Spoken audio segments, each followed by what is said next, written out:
I graduate college and I get a Watson Fellowship, which is a grant the Thomas J. Watson Foundation gives out, a number of them every year to people who pitch them projects that are meant to be an exploration of something that you are passionate about, that you know a lot about, but that is not your field of research. So something that you would not pursue on a graduate level. The only stipulation is, if you take the money, you have to remain out of the country for at least a year. So you can't be popping back in, you can't have your life, you can't, their whole thing is we want you to have the experience of not just figuring out what this project is, but actively on the ground doing it, you know, and really having that experience. There's no in-country, there's no support system. You're not, you're not tied to a university in country or anything like that. You are really just, they're like, here's your check, have fun. So where'd you go? So I pitched a project that was about music that was meant to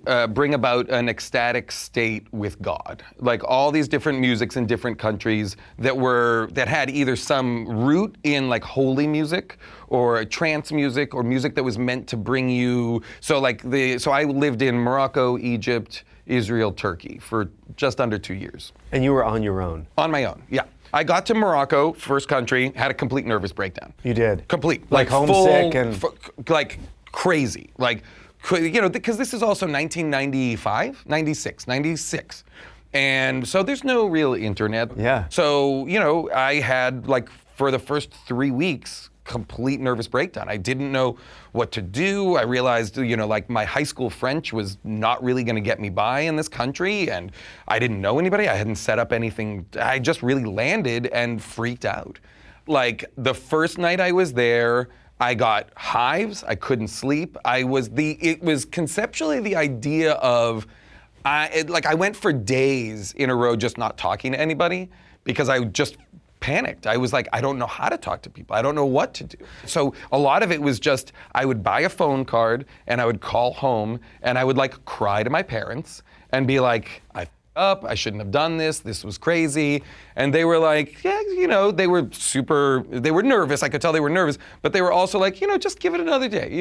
I bet things will look better in the morning or whatever, blah, blah, blah. I think your parents were like, are we sending him a ticket? Are we going to come get him? Well, later they were like, oh no, we for sure were like, are we going to need to go get him? Because I seemed inconsolable at the time. And then I met some people who were in the Peace Corps there, Americans who were in the Peace Corps there, and they were basically like, here's what you should do, go to Marrakesh and live in these neighborhoods. And I was like, okay. And so I went to Marrakesh, got a place there, and from then on was like, oh, okay, this works totally. And then I stayed away for almost 2 years.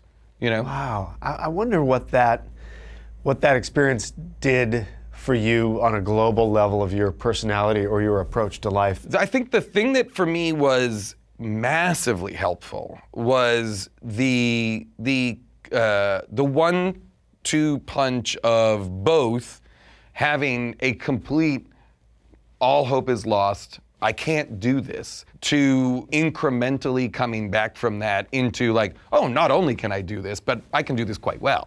I just needed to kind of go through all of the misery, go through all of the fear, all of being scared. And that lesson was super important. And then the other one that was massively important, I think, for what I do now or for anything, is just the absolute necessity and understanding that nobody was going to help me with this. Nobody was going to do this for me. Nobody was going to make this better.